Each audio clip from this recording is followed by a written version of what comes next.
অনেকে ডায়াবেটিস ডিটেকশনের পরে খুব ভয় পেয়ে থাকে, না কেউ কিডনির অসুখ হয়ে যাবে না তো আমার ডায়াবেটিস থেকে।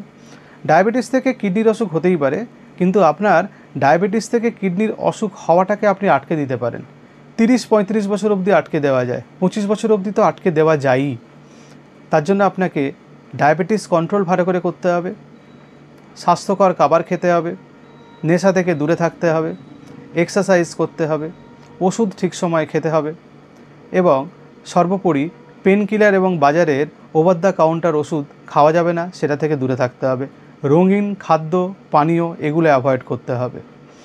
বাড়িতে বানানো খাবার খেতে হবে, স্বাস্থ্যকর জীবনযাপন করতে হবে আপনাকে।